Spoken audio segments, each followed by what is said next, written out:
Live, local, late breaking. This is NewsWatch 12 this morning. Good morning. The time is 6:30 on January 16th. Welcome to NewsWatch 12 this morning. I'm Carlos Murrieta. Right now, we're first taking a live look out at Gold Beach from Jerry's Rogue Jets. We first want to turn over to Storm Alert Weather 12 Chief Meteorologist Matt Hoffman for a look at your Friday. Yet another cold and foggy start in the Rogue Valley to wrap up the work week. We do have a freezing fog advisory for our west side valleys of southern Oregon and western Siskiyou County until noon today. Do watch out as you're heading off to work and school for that visibility down to a quarter mile or less out there in spots, and roads could be a little bit slick, especially where we have temperatures below freezing. Across the rest of the region, more blue skies for today.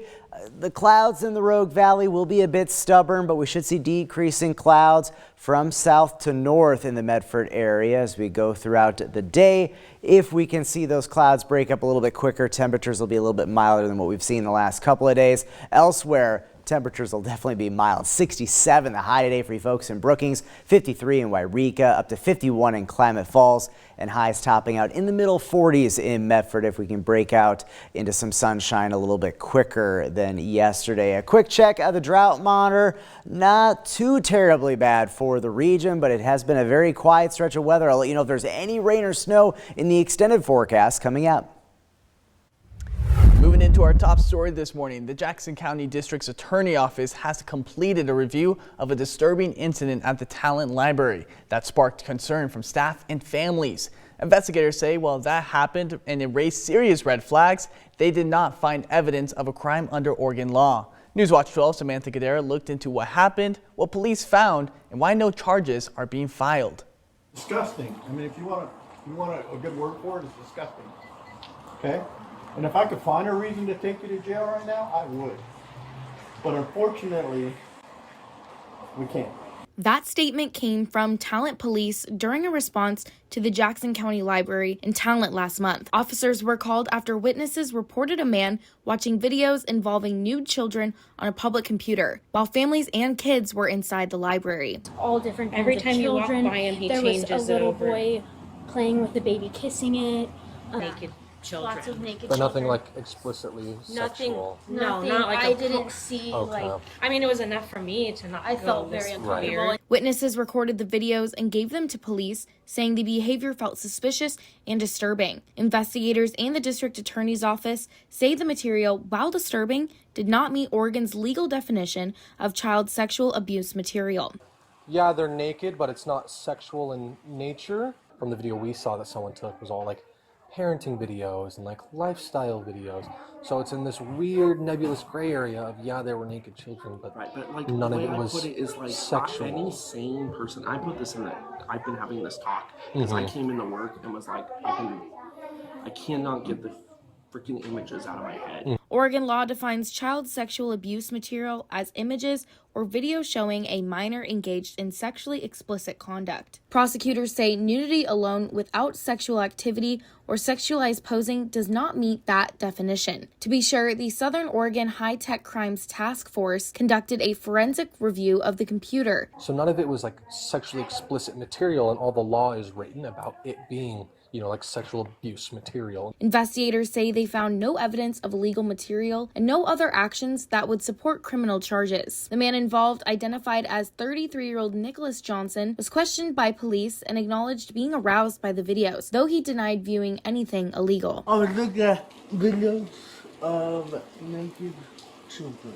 Do you get aroused by doing that? Is that something? Yes. Yes. The district attorney says if new evidence were to emerge, the case would be reevaluated. In Jackson County, I'm Samantha Cadera.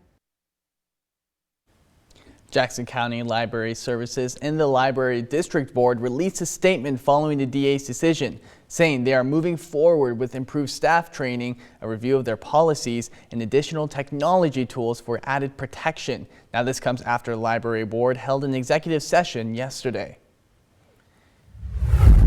Moving into continuing coverage, we have seen a dozen fires at the old Ramada Hotel building in the last year, raising several safety concerns around the building. The city of Medford is now taking action to ensure safety moving forward.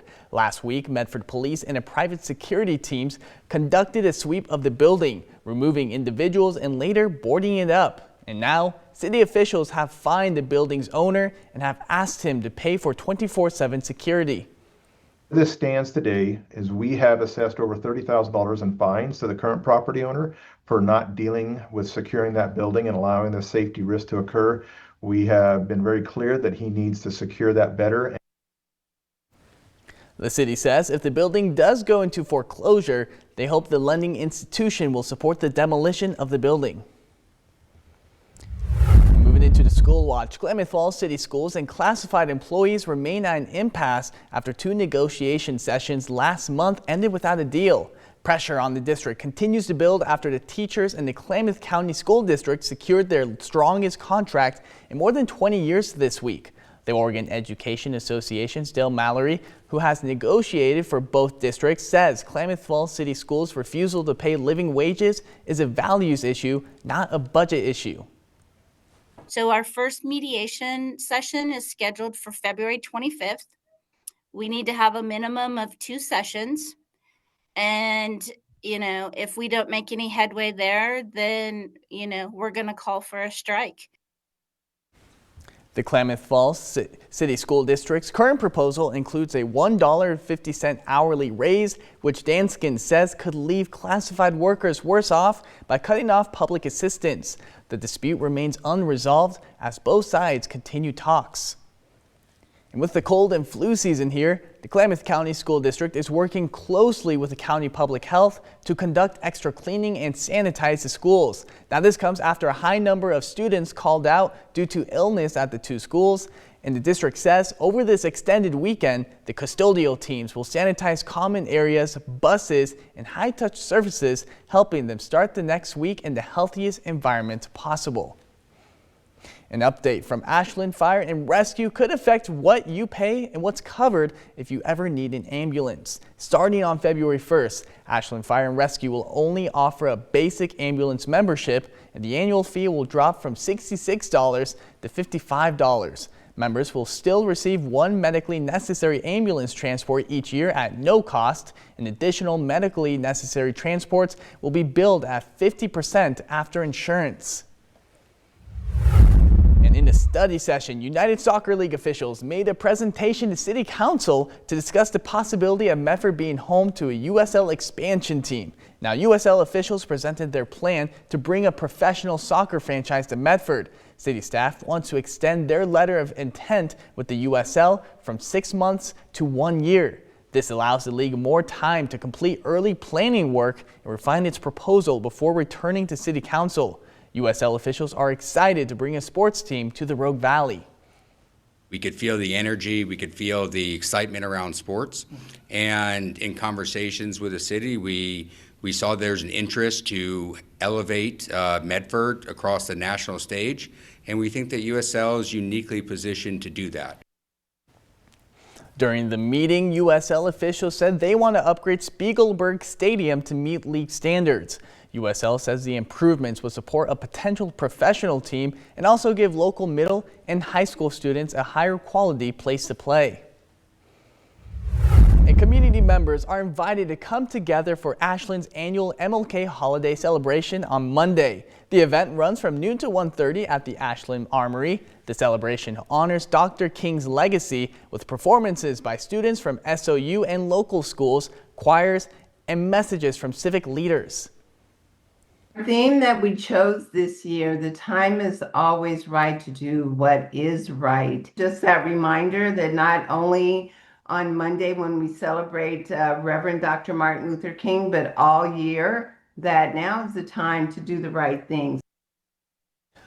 Following the program, guests will march together to the downtown plaza to hear Dr. King's I Have a Dream speech.